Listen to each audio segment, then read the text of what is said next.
오늘은 우리 감리교를 창시한 요한 웨슬레 선생님이 그 회심한 지가 283주년 되는 그런 기념주일입니다. 그래서 오늘은 회심에 관한 얘기를 하려고 합니다. 회심이라는 게 이제 마음을 돌이킨다는 뜻이죠. 그래서 그 기원을 찾아보면 성경에서 아마 최초의 회심자는 오늘 소개한 아브라함일 것 같습니다. 그 아버지하고 이렇게 고향을 떠나서 객지로 떠돌다가 아버지가 갑자기 돌아가셨죠. 그래서 아버지만 따라서 다녔는데 대부분은 이제 어릴 때 아버지를 따라다니죠. 아버지가 이렇게 하라면 이렇게 하고 저렇게 하면 저렇게 하고.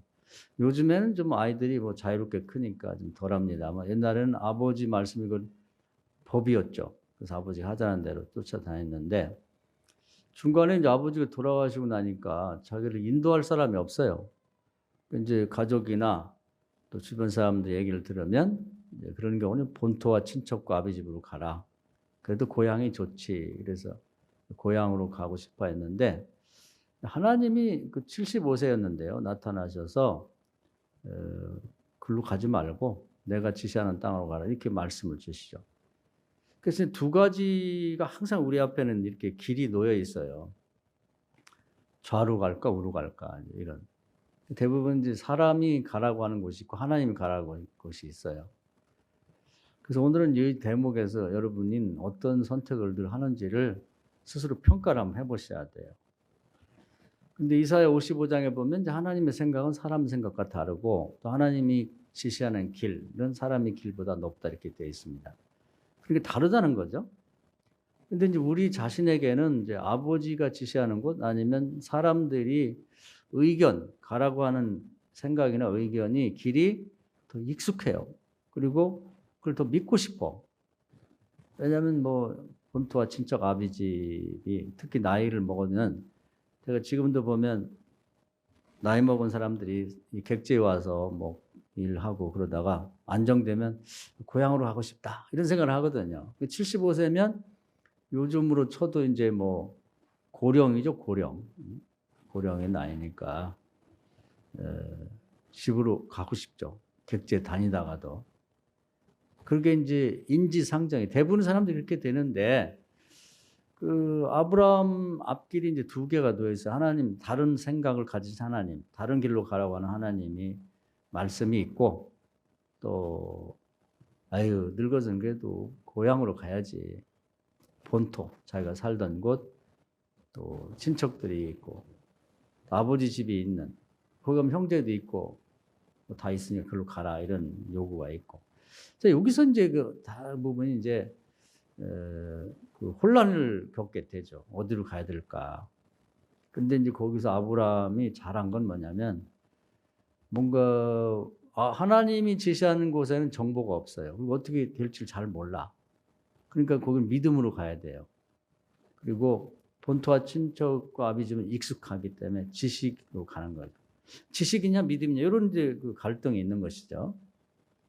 지금도 아마 여태까지 여러분이 살아오신 걸 보면 그 둘 중에 한 가지의 혼란을 겪었을 것이고 하나님이 지시하는 것은 불안하고 뭐 잘 모르겠고 막막하고 그런 믿음으로 걸어온 길은 결과가 좋았을 거예요. 자기는 이제 사람들은 항상 자기 과거를 이렇게 되짚어볼 필요가 있는 겁니다. 오늘 웨슬레 회심 기념절에 웨슬레의 삶을 되짚어보는 남의 인생을 바둑으로 말하면 복귀한다 그러죠. 한번 이렇게 바둑을 둔 다음에 그걸 잘 뒀는지 잘못 뒀는지를 이렇게 다시 한번 놔보는 거예요. 처음부터. 그래서 이때 잘 뒀다. 이때 참 실수했다. 다음엔 그런 실수를 안 하려고 하는 거죠. 역사를 공부하는 그런 의미가 있는 거예요.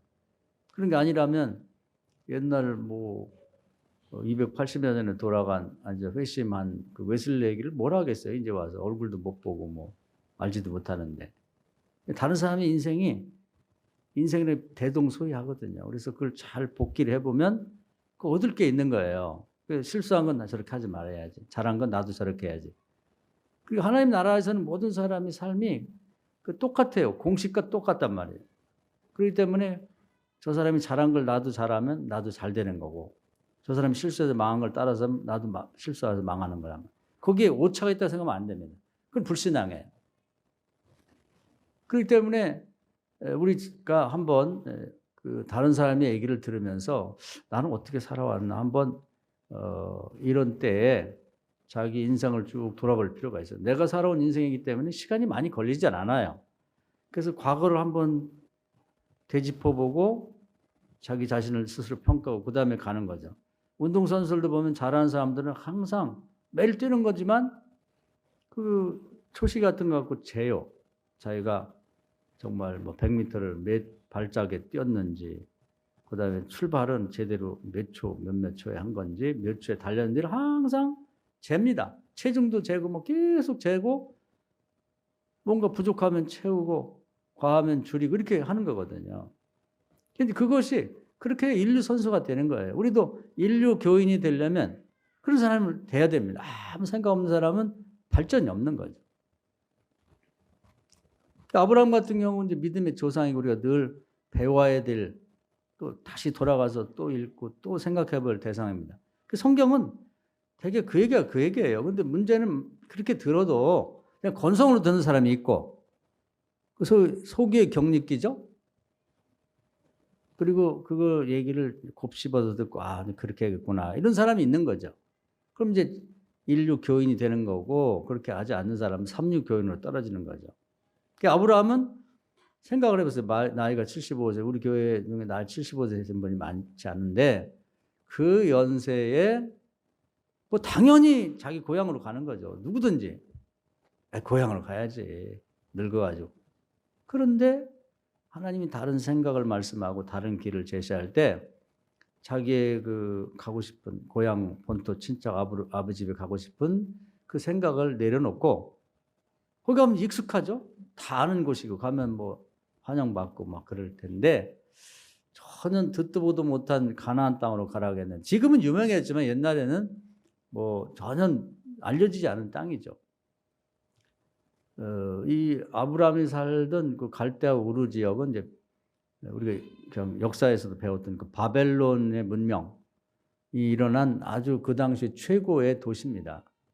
우리나라로 하면 서울 같고 뭐 아니면 북경이라든지 뭐 뉴욕이라든지 도쿄 같은 그런 나라라고 봐야 되겠죠. 그런 지역이라고. 근데 가나안 땅은 거기에 비해서 상대적으로 전혀 알려지지 않은 그런 곳이라고 보면 됩니다. 거기는 전적으로 믿음 없이는 하나님을 바라보고 하나님이 뭐 거짓말 하시겠는가, 하나님이 다 뜻이 있어서 말씀하시겠지, 하나님이 다른 생각, 다른 길을 제시했을 때 아멘하고 간 거예요. 이게 여기서 믿음의 시작이에요. 이게 회심입니다. 거기를 가다 보니까 이제 지식이 없으니까 계속 기도할 수밖에 없는 거예요. 광야 생활이라고, 광야 생활. 광야 생활이란 모세가 경험했지만 이제 어디로 갈지 모르죠. 그러니까 하나님이 어디로 갈지 가르쳐 주세요. 그럼 구름 기둥, 불기둥으로 움직이면 따라가는 거고. 당장 내일 먹을 게 없어요. 하나님 먹을 걸 주세요. 그러면 내일 새벽에 또 먹을 걸 주신다. 일용할 양식을. 그 기도로 사는 거예요. 그건 모르니까. 믿음으로 산다는 기도로 사는 거죠. 그 우리는 너무 다 알고 살려고 그래요. 뭐. 그래서 무슨 얘기를 하면 확실하면 제가 가겠습니다. 믿음만이 확실한 거지. 그걸 확실하게 그럼 지식으로 사는 거죠. 지식이 없을 때 믿음으로 사는 겁니다. 지식과 믿음이 같이 있으면 항상 지식을 따라가려고 하는 거예요. 아브라함은 전혀 하나님이 정보를 주시지 않았어요. 어디로 가야 될지 몰라요. 오늘 기도하고 가고 또 물어보고 가고. 물이 없다 광야에서. 그럼 또 구해야죠. 그럼 하나님 또 물을 찾게 해주시고. 한 발 한 발 걷는 게, 하루하루 걷는 게, 쉬지 않고 기도하는 삶. 이제 지식이 없이 믿음으로 사는 삶이 그런 거예요. 어떻게 보면 깝깝하지. 언제까지 이렇게 사야 돼? 아니 죽을 때까지 이렇게 사는 거예요. 죽으면서도 여러분 천국과 지옥을 볼 수 없잖아요. 정보가 없잖아요.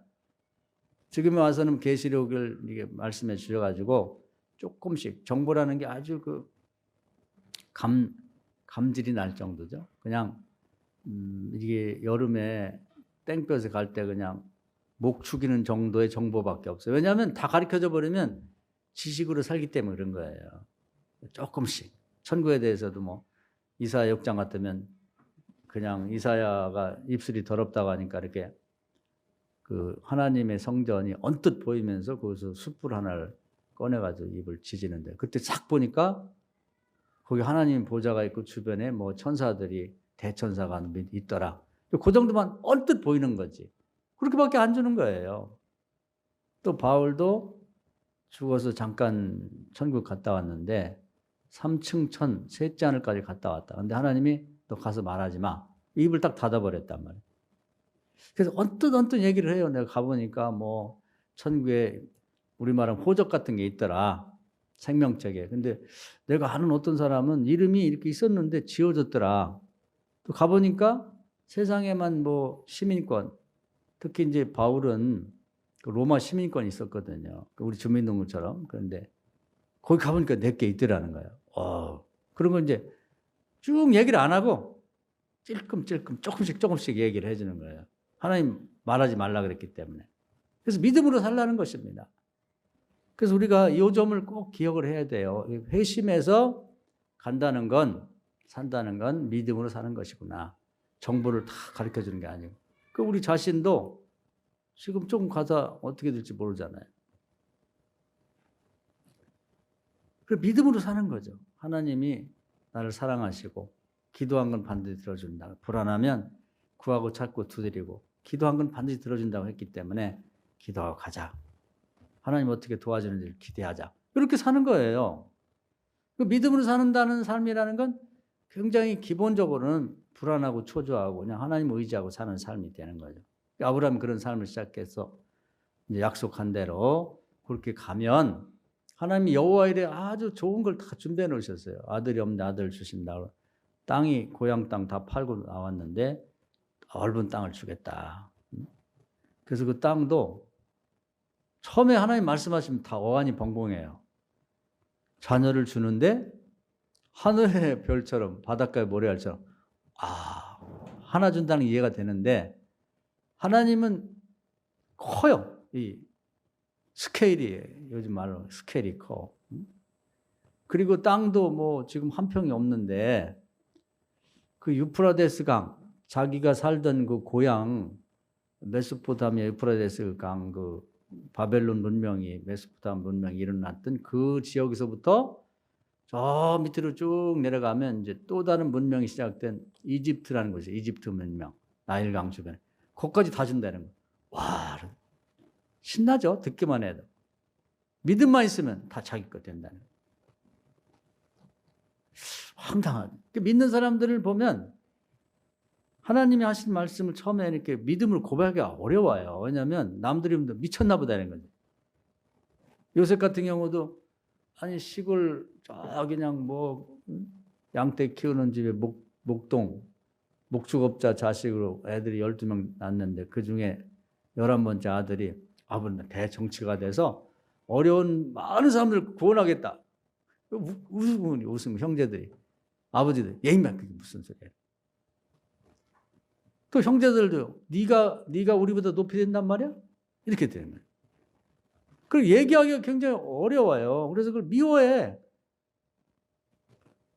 나중에 그것 때문에 죽여요. 동생을 죽이면서 야 저놈 죽여버려갖고 매일 그 듣기 싫은 꿈 소원이 우리가 죽이는데 지가 이룰 거야? 이러면서 이제 그걸 싫어하죠. 근데 결국은 계속 얘기를 하는 거예요. 그래서 여러분이 그걸 할 수 있어야 돼. 하나님이 마음의 소원을 주시면 남이 미쳤다고 하든 돌았다고 하든 이상하다고 하든 계속해서 그걸 고백을 해야 돼요. 그리고 그 길을 옮겨야 돼. 그리고 오늘부터 준비를 하고 그 공부를 하고 그걸 인터넷에 찾아보고 그걸 계획을 세우고 그렇게 해야 됩니다. 아브라함이 처음에 들은 얘기도 뭐 상상할 수 없는 남들이 들으면 아니 자식도 없는 놈이 무슨 후손에서 여러 나라가 나오고 하늘의 별처럼 바닷가의 모래알처럼 된다고 그래. 저 돌았나 보다. 정신 이상 됐나 보다. 이렇게 할 수밖에 없는 그런 얘기를 합니다. 그러나 아브라함 믿음으로 얘기하는 거예요. 하나님이 하셨으니까. 여러분도 지금까지 살아오면서 들은 얘기가 있을 거요. 지금은 구멍가게를 하지만 앞으로 대기업을 할 것이다. 그렇게 꿈도 꾸고 기도하는데 확신도 주시고 그런 얘기를 들었을 거예요. 근데 여러분 스스로가 아이 내 주제 그러고서 무시했을 거예요. 또 남들이 얘기하면 저 바보 아냐? 과대망상증 환자 아니야? 정신병 걸렸나 봐. 그런 얘기 할까 봐 얘기 못 했죠. 여러분 앞으로 그럴 가능성이 굉장히 많아요. 오래 살지. 남북 통일되지. 지금 소련하고 우리하고 굉장히 가깝죠. 그리고 저 중앙아시아하고 굉장히 가깝고 그렇기 때문에 여러분이 어떤 꿈을 주신다고 그러면 나이와 관계없이 아브라함 75세 때 들었어요.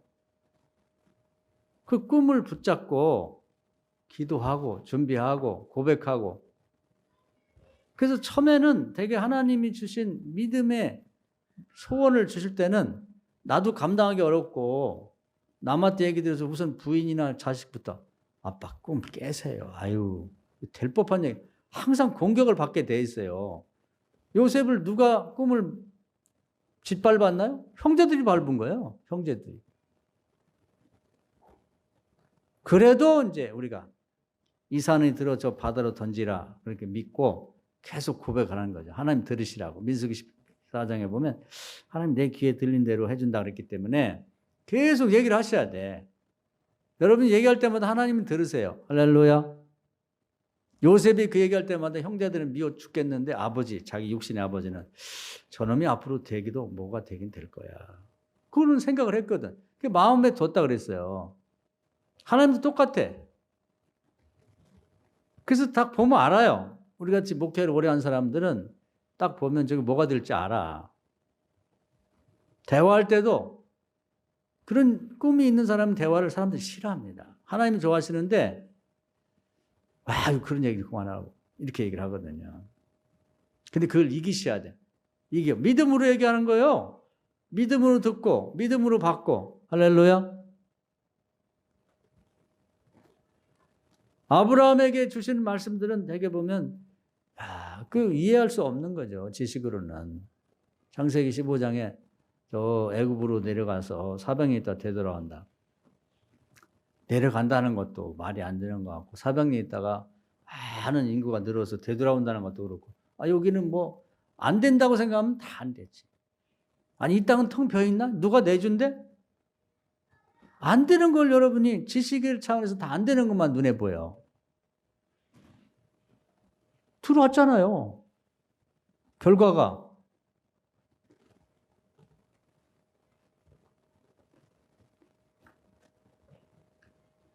다 그렇잖아요. 믿음으로 보면 다 되는 거고. 홍해가 가로로 놓였는데 지팡이 들면 갈라진다. 말 되는 소리를 해야지. 지식의 차원에서는 말이 안 되죠. 믿음의 차원에서는 들면 하나님이 가른다는 거예요. 하나님 하시면 못할 게 뭐 있어요? 할렐루야. 회심하라는 얘기는 지식으로 사는 거 우리가 얼마 되지도 않는 지식. 세상 사람들이 뭐 말이 많아요. 말이 많은데 아는 척 엄청나게 하죠. 요즘에 특히 지식 정보 사회라고 그래가지고 뭐 지식이 너무 많으니까 헷갈리는 거예요. 무슨 요즘에 코로나 주사를 맞아야 된다. 맞지 말아야 된다. 기다려라. 뭐 미국 사람들은 안 맞고 맞으라고 기다린다. 뭐 별소리 다 해. 어떻게 하지? 통일된 의견이 없어요. 지식이라는 그만큼 불확실한 거예요.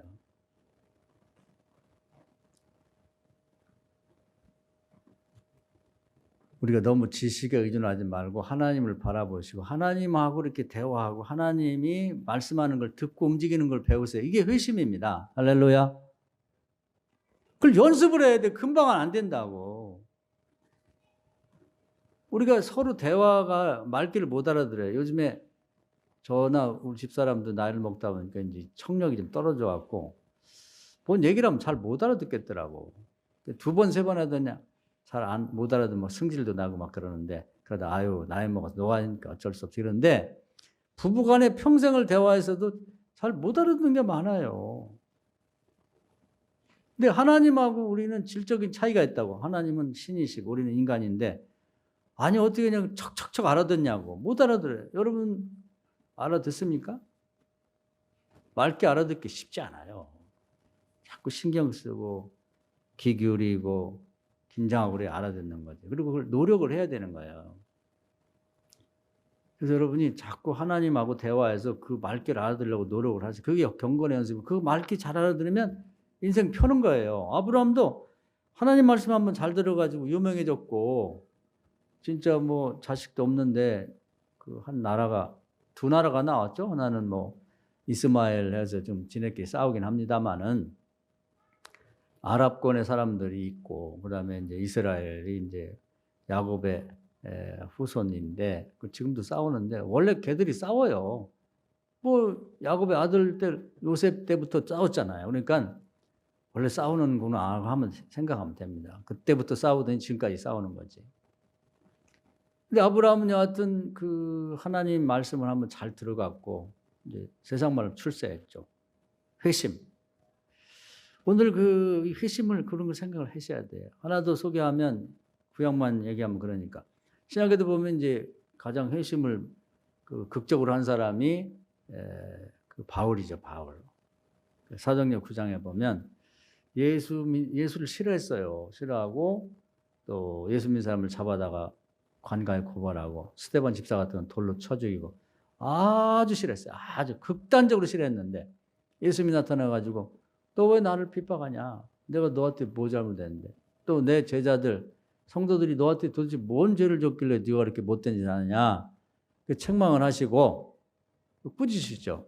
그때 이제 예수님이 아무것도 아닌 줄 알았어요. 부활하는 것도 거짓말이고 다 그랬는데 부활하신 분이 하늘로 올라갔다고 했는데 믿지 않았는데 그분이 왔단 말이에요.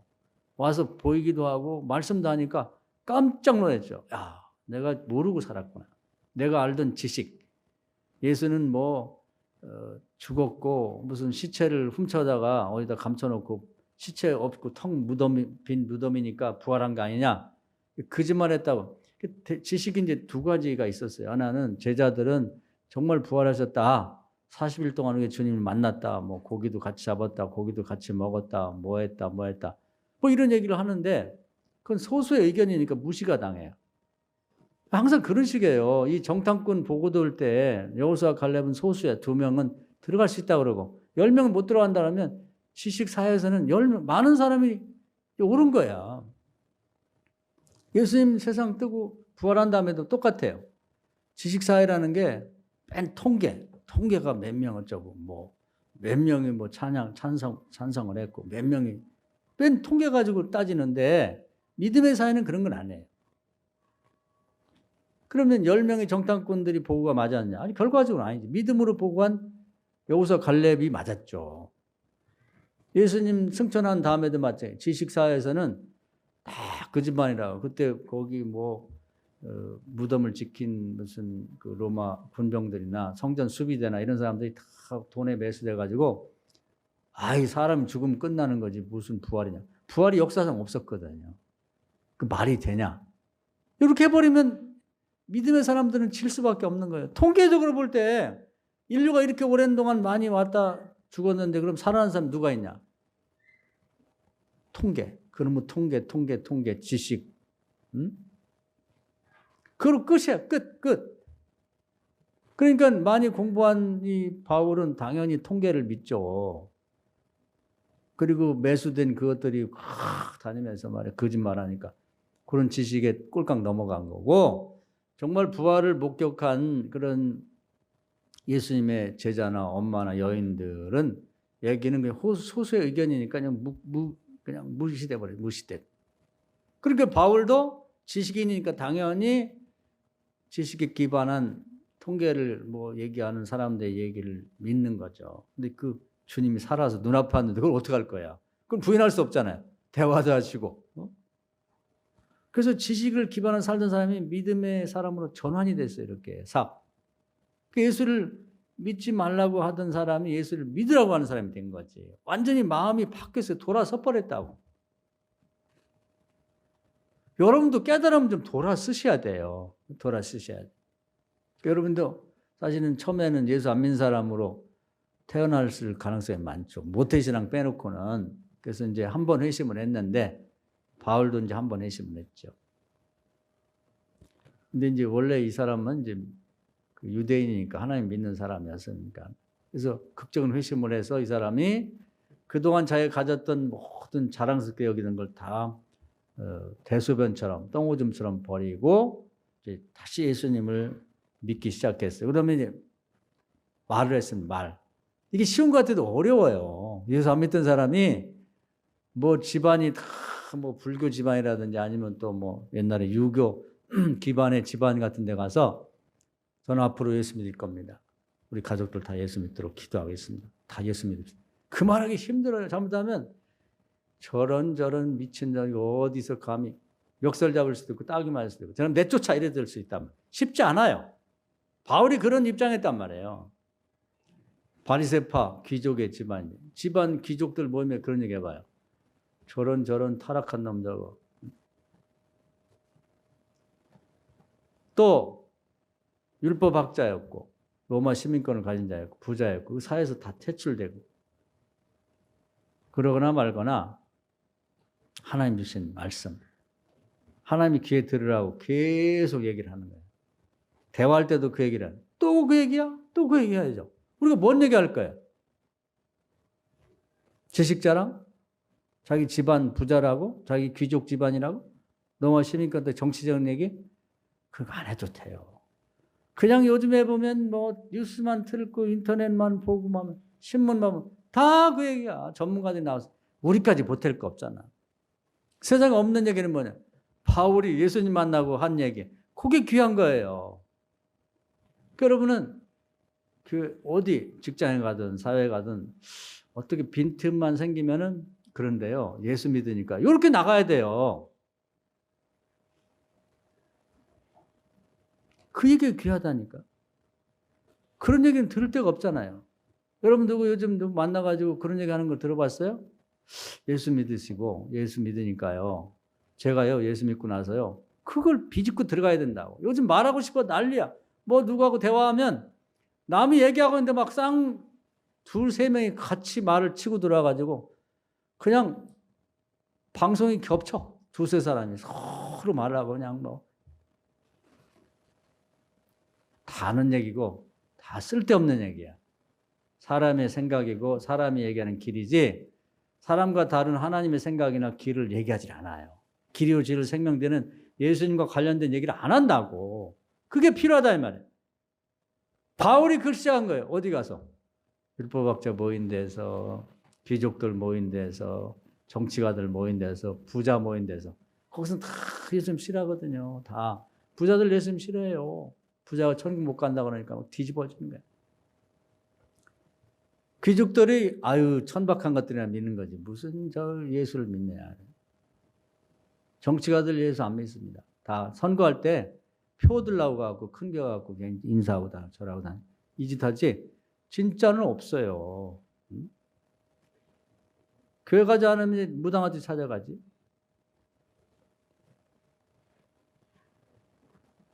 학벌 없고 문벌 없는 사람들이 예수를 믿거나 아니면 예수를 믿고 나서 학벌과 문벌을 다 버린 사람들이 진짜 예수를 믿는 거예요.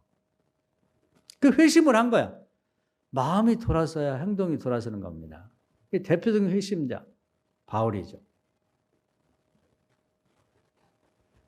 오늘 웨슬레 회심인데 우리가 너무 잘 알죠? 매년 한 번씩 얘기를 하는데 저는 최근에 몇 년 동안 얘기 안 했습니다. 하도 했던 얘기니까. 이분이 이제 안 믿는 사람이었었는데 물론 이제 아버지 때부터 아버지가 목사니까 뭐 이렇게 원래는 사람이 안 믿는 사람으로 태어나죠. 조상 때부터 가보면 복음이 전해졌을 때 영국이 전체적으로 기독교 국가가 됐어요. 되긴 했는데 그 집안에서 이 양반이 그 모태 신앙으로 전형적인 모태 신앙으로 태어났죠. 자식이 16명이라고 그러니까 엄청났어요. 엄마가 일단. 그런 집안에 태어나가지고 아버지도 신실한 목사님이고 엄마도 아주 대표적인 그런 기도의 명인으로 알려졌죠. 그래서 하도 애들이 많으니까 요즘 애기 하나만 있어도 정신 하나도 없는데 16명이니까 뭐 엄청나죠. 뭐 고아원이나 무슨 유치원처럼 막 시끌벅적 하는데 그래서 기도할 시간도 없고 장소도 없으니까 기도를 하나님 하라는 사인이 오면 앞치마를 이렇게 뒤집어 썼다는 거예요. 그러면 공간이 생기고 아이들이 엄마 기도한다 조심해 좀 이렇게 했다는 거죠.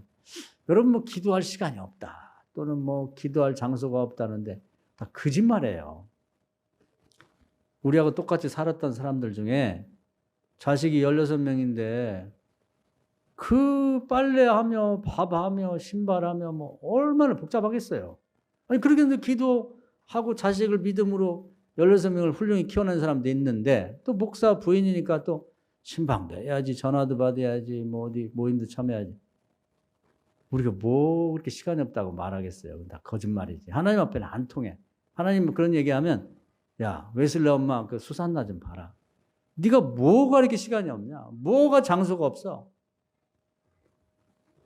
그런 엄마 밑에서 잘 자랐죠.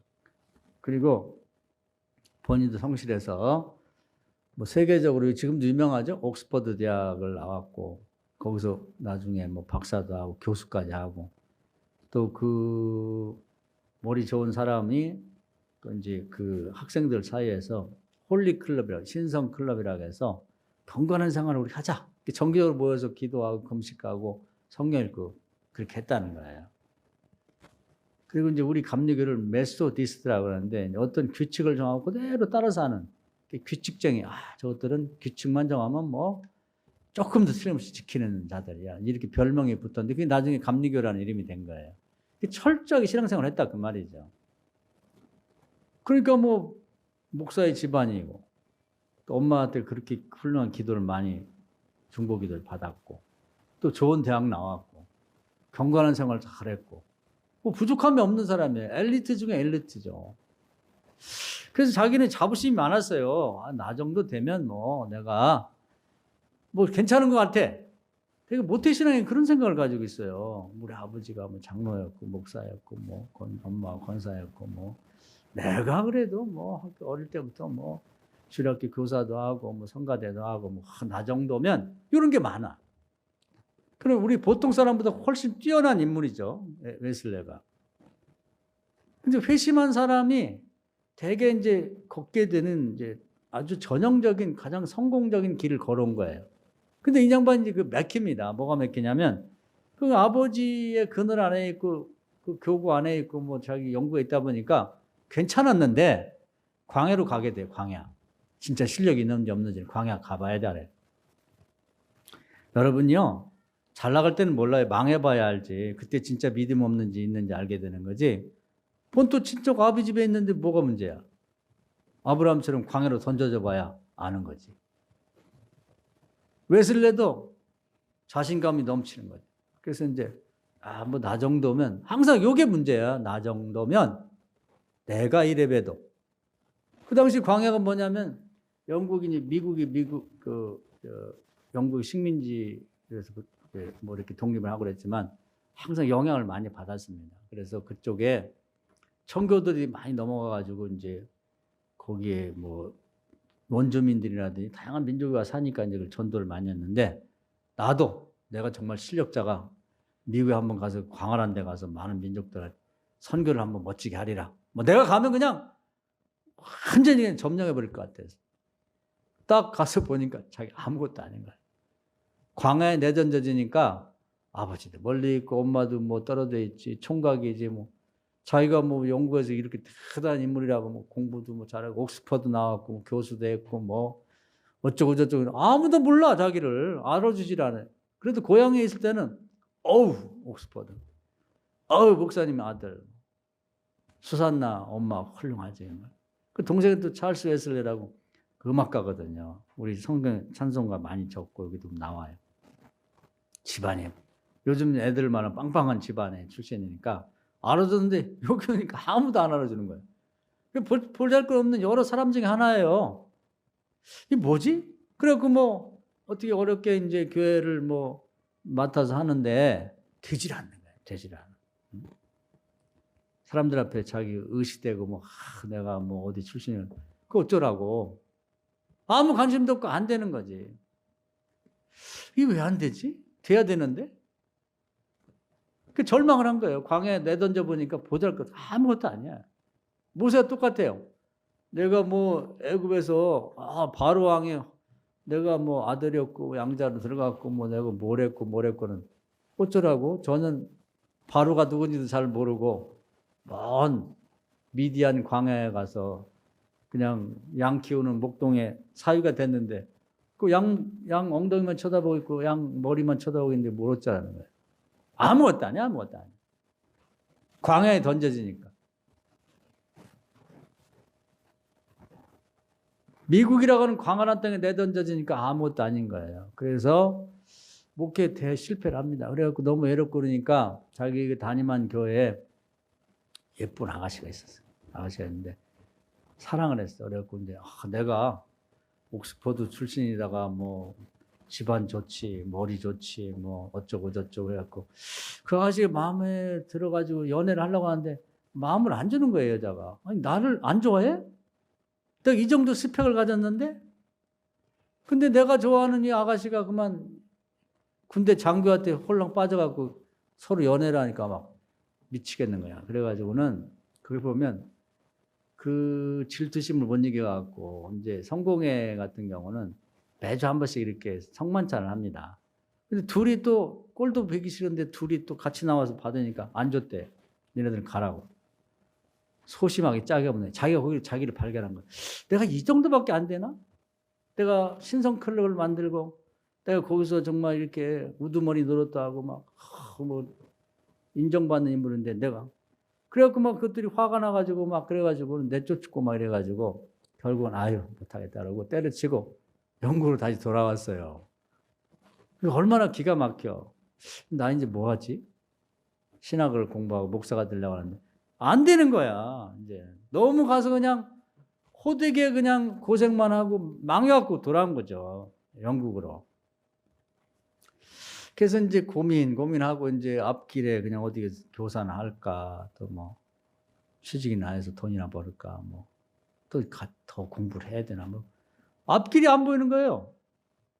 마치 아브라함이 객지에 내던져진 것 같은데 미국에서 또 다시 영국으로 내던져진 것 같아. 그래서 이제 고민하다가 이제 우리가 잘 아는 5월 24일 날 1738년 5월 24일 날 이제 아침에 새벽기도 뭐 성경 거기 일기보면 나와 있어요. 이제 아침에 성경 읽고 새벽기도 하고 점심 때 뭐 그 성 바울이라는 그 교회 천주교회 가갖고 이제 거기 성가제가 있었나 봐요. 그래서 성가 그 찬양 듣고 그 저녁 때가 이제 집에 들어가도 그렇고 이제 뭐 다 실패하고 왔으니까 뭐 부모님한테 면목도 없고 친구 만날 기분도 안 돼. 그래가지고 이제 그 조그만 런던에 올더스게이트라는 이제 거리가 있는 거예요. 이제 우리를 말하면 뭐 어디 시청 무슨 골목 같은 이렇게 이제 그런 데가 있는데 거기를 우연히 가고 싶어서 그냥 간 거죠. 우리가 그런 경우가 있죠. 뭔가 이끌리듯이 가는 거. 아유, 저 골목이나 한번 가볼까. 가는데 거기서 막 은혜로운 찬송이 들리는 거예요. 근데 그게 그렇게 그냥 사람의 발길을 끄는 거예요.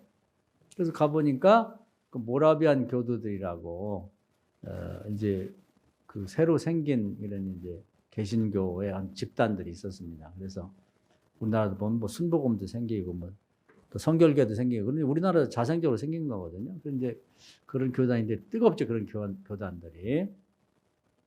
그래서 거기 가서 이렇게 예배를 드리는데 자기가 그동안 예배 드리던 그런 그 성공에 다르게 거기는 뭐 형식적이고 막 근엄하고 똑바로 앉으라고 줄 딱 맞춰갖고 자세 바르게 하고 바르게 성경도 딱 이렇게 하는 건데 자유로운데 그렇게 은혜롭더라는 거예요. 그래서 빠져들었어요. 그런데 어떤 분이 나와서 특별히 목사님도 아닌데 그 루터라는 분이 로마서 주석을 썼어요. 근데 그 서문을 쭉 읽는데 루터가 주장하는 건 가장 중요한 게 이제 로마서 1장입니다. 우리가 구원받는 건 뭐 많이 준비하고 잘나고 그래서가 아니라 우리는 다 죄인인데 주님이 우리를 사랑해서 그 사랑을 믿는 자를 구원해 준다. 그 믿음을 주님을 믿으면 그냥 그 사람이 잘났든 못났든 뭐 죄인이든 의인이든 관계없이 그 사랑을 품어 주신다. 그래서 우리가 믿는 믿음으로 구원받는 거지 내 공로로 구원받는 게 아니라는 그 말이 알고 있는 말씀인데 그냥 듣는데 그냥 마치 큰 무슨 소나기를 막는 것처럼 큰 물바가지를 막는 것처럼 자기는 눈물이 확 쏟아지면서 그렇지. 내가 너무 그동안에 뭔가 좋은 대학 나오고 공부 많이 하고 히브리어를 공부하고 헬라어를 공부하고 박사학위를 받고 뭐 교수가 되고 너무 이런 거 내가 아침 점심 저녁으로 3번씩 기도하고 성경 읽고 너무 이런 거에 치중해갖고 이것 가지고 내가 이 공로를 쌓음으로써 인정받고 이거 갖고 뭘 하려고 했구나. 지식사회는 그냥 그런 거거든요. 맨 스펙 따져 쌓고 뭐 무슨 뭐 학벌 따져 쌓고 맨 그거거든요.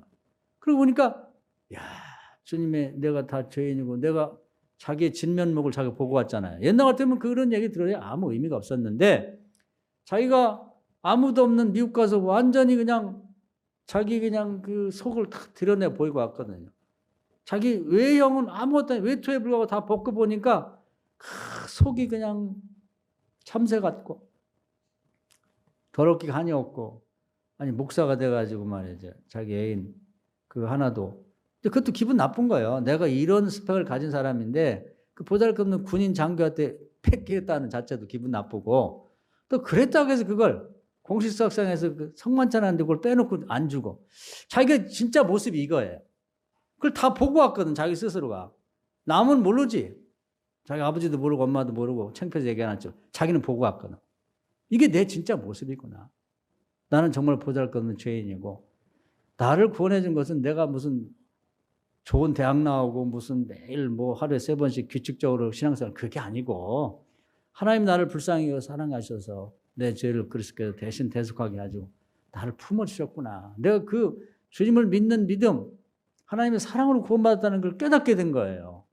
그래서 그냥 그렇게 자유로운 거예요. 그리고 바울처럼 그냥 자기가 그동안 자랑스러워 생각했던 로마 시민권, 부자, 귀족, 무슨 가말리엘에서 문화에서 배웠다는 그 율법 학적 싹 버렸어요. 싹 내놓고 나니까 얼마나 편한지. 그냥 모든 걸 다 내놓고 나니까 너무 편한 거예요. 옛날에 어디 가면 내가 그래도 우리 옥스퍼드 출신인데 어디 자리 없나 그러고 내가 부자인데 내가 그래도 로마 시민권 가졌는데 나를 누가 안 알아주나. 누가 그 바리새파 나오셔. 나 그렇지. 이게 의시되고 그런 게 막 얼마나 불편하고 그것이 얼마나 이제 벗고 보니까 얼마나 보잘것없는 걸 깨달은 거예요. 싹 내려놓고 이제는 그래. 주님의 사랑으로 내가 하나님의 사랑을 구원받은 거지. 내가 죄인이지. 내 이 겉모습은 아무것도 아니야. 똥오줌처럼 싹 버렸어요. 그러고 나서 이제 설교가 달라지고 태도가 달라지고 마음이 달라졌거든요. 가슴이 뜨거워졌어요. 성령께서 비로소 임재하신 거예요. 성령 안에서 뜨끈한 마음을 가슴을 갖고 그다음부터 이제 돌아다니면서 사람 만나면 뭐 그동안에 이제 어디 나오셨나요? 옥스퍼드 몇 회야? 나 몇 회인데. 우리 동생이네 후배네. 맨 이런 것만 했거든. 아버지가 목회하시나? 목사님 누구시? 그 목사님. 맞아. 우리 아버지 친구야. 맨 이것만 했거든요. 근데 지금은 이제 그런 거 안 해. 기회만 있을 때마다 예수님의 사랑을 증언하고 사람들이 은혜를 막 받는 거예요. 자기가 받았던 은혜를. 회심을 한 번도 안 갑니다. 한 번도. 여러분이 교회 나온 거 잘했어요. 회심하셨는데 한 번 더 회심해야 돼. 뭔가 그 무게 잡고 뭐 자랑하고 뭐 의시되고 그런 거 다 버려요. 아무것도 안 그거 갖고. 과거에 그럴 때는요. 사람들이 뭐 수주 있는 사람 자기 말을 그래. 수주 있는 사람만 모이고 사겠는데 그래서 그러다 보니까 다 가식적이야 외식적이야. 싫어. 이제는 보통 사람들 만나고 아무나 만나서 예수님 자랑하고 예수님 얘기하고 친구가 막 과거에는 뭐 귀족들, 뭐 옥스퍼드 출신, 아니면 캠브리지 출신 뭐 대단한 대학들 나와서 서로 경쟁하고 우위를 하고. 지금은 그런 거 다 보내니까 다 어부들 친구요, 농사꾼들 친구요, 공장 노동자들 친구요, 석탄 캐갖고 얼굴 시커먼 사람 친구요. 다 친구가 된 거예요. 그 사람들에게 격이 없이 가서 복음을 전하고 시간만 나면 전하는 거죠. 말 타고 다니면서. 그랬더니요. 자기가 공교회 모일 때는 몇 명 안 모였어요. 그냥 몇 명. 근데 가는 곳마다 사람들이 구름대처럼 모이는 거예요. 많이 모일 때는 뭐 한 자리에 뭐 10,000명도 모이고 뭐 그렇게 모였다고 그래요. 그 교회 보면 5만 명도 모였다는데 그 5만 명이 모일 수 있나 요즘에? 과거에? 지금도 5만 명 엄청 많은데. 여하튼 그래서 막 가는 곳마다 그렇게 사람들이 모이고 막 하니까 공교 싫어하는 거예요. 품이 떨어지게 말이에요. 그 석탄 묻어가고 얼굴이 시커먼 사람들 목욕도 안 하고 옷도 막 다 들어온 사람한테 그 목사가 거기 가서 더럽게 거기 가서 설교를 하냐고. 그래서 뭐 강단에 쓰지 말라 그래서 쫓겨났어요. 그러거나 말거나 뭐 니네들 해라. 나도 옛날에 그랬어. 그러고서 계속 말 타고 다니면서 계속 그냥 자기가 필요한 곳에 탁 다니면서 복음을 전했죠. 그 나중에 사람이 엄청 많아진 거예요. 그래서 이 사람들을 계속 만나고 싶어 하는데 혼자 뭐 몸이 10개, 100개라도 모질라니까 그래서 할 수 없이 그 지역에 가면은 거기 책임자를 하나 맡기는 거죠. 연락병처럼 이렇게. 그래서 제일 신앙도 좋고. 그래서 이제 그 묶어줬단 말이에요. 밴드라 그래. 밴드 이렇게. 밴드 우리 밴딩한다 그러지. 묶지. 그게 속회예요. 속회. 그래서 산성동 지역에 교인들이 많으니까 이렇게 묶어서 한 명. 우리 진원봉 권사님이 여긴 책임지십시오. 속장. 이렇게 된 거지. 그래서 나중에 이제 그게 이렇게 순회 다니면서 설교하는 사람이 300명, 또 그 지역을 이렇게 나누어서 책임자 맡긴 사람이 1000명. 그렇게 해서 이제 감리교가 그냥 그렇게 생긴 거예요. 그럼 이제 그 웨슬레 목사님은 다 만날 수 없으니까 이제 기회가 될 때 300명 순회 부흥사들만 모아서 교육시키고 또 1000명 각 지역의 속장들을 모아서 교육시키고 그 양반들은 그걸 배워가지고 자기 지역에 가서 또 복음을 전하고 이렇게 해서 그게 자연스럽게 교단이 돼서 이제 이 감리교가 생기게 된 겁니다. 그래서 오늘은 몇 가지 말씀을 드릴 텐데요. 회심에 대해서 한번 생각해 보세요. 회심에 대해서. 여러분이 이제 예수 안 믿는 사람은 한번 회심한 거예요. 그런데 그 회심이 시간이 지나면은 지식 기반이 되면서 뭐 성경 공부 더 해야지, 뭐 신학책도 읽어야지, 뭐 읽어야지. 자꾸 지식으로 하려고 하는 쪽으로 가게 마련이에요. 그래서 교회 다니면 매일 공부 얘기를 많이 해요. 저는 공부 얘기를 잘 안 하는데 우리 공부 좀 합시다. 공부 좀 합시다.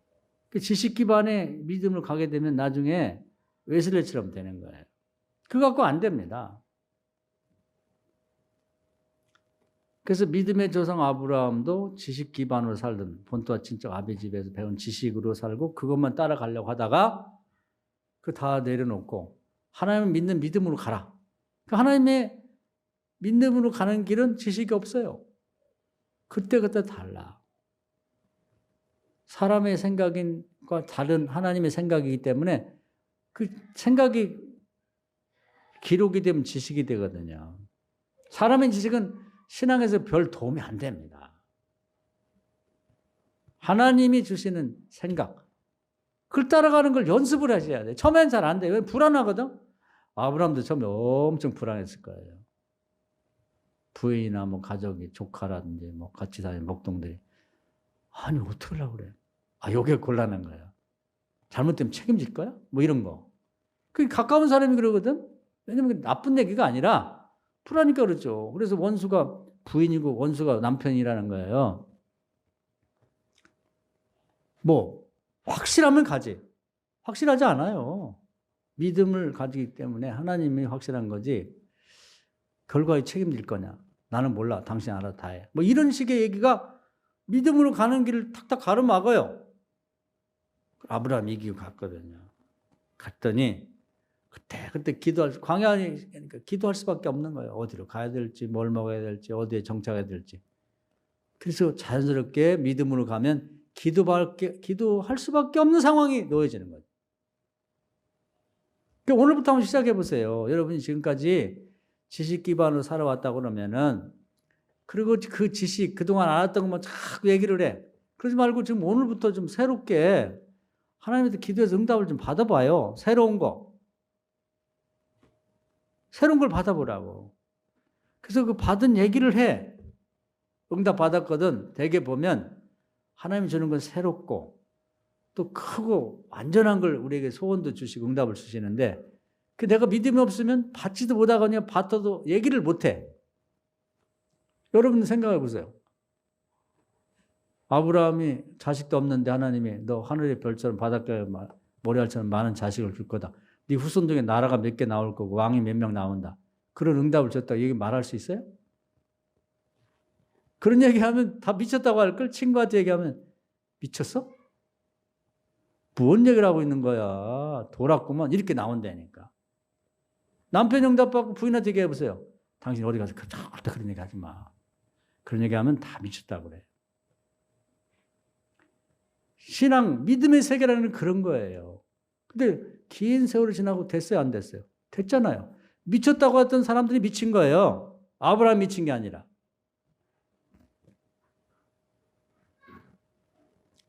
그래서 여러분이 기도하면서 하나님이 주시는 정말 좋은 건데 믿음 없으면 받지도 못하고 아닐 거야, 내 주제 뭐. 받았어도 말을 못해. 해도 기도도 잘 못해. 이 하나님 뜻이 아닌데 괜히 내가 헛짚고 하는 게 아니고 기도도 무서워서 못해요. 선언도 못해요. 공식석상에서. 나는 앞으로 갈 거다. 하나님 내 기도하는데 뒤에서 킥킥거리지. 그러거나 말거나 그놈들이 뭐 우리 인생을 책임질 거야. 뭐야? 하나님 책임져 주지. 이 산을 들어 저 바다로 던지라고 소원을 줘서 기도해. 킥킥거리지. 아유. 아니 뭐 산이 비행 접시 어떻게 날아가지? 그러거나 말거나 하나님이 하신다면 하는 거예요. 할렐루야. 그런 믿음이 있어야 선포하고 대화하고 친구하고 자식하고 누가 얘기할 때면 기스만 얘기를 해요. 하나님이 들으시라고. 제가 좋아하는 말라기 3장 16절에 보면 하나님 기념적인 메모가 딱 되면 되는 거예요. 우리도 꼭 저도 이제 요즘에 기억력이 별로 없어가지고 자꾸 이제 핸드폰에도 보면 그 다이어리가 있으니까 거기다 메모를 합니다. 반드시 지키죠. 언제 병원 가야 되고 누구 만나야 되고 누구 신방해야 되고 반드시 우리도 메모하면 하거든요. 하나님의 메모장에 적어도 저나 여러분이나 메모 하나씩 남깁시다. 할렐루야.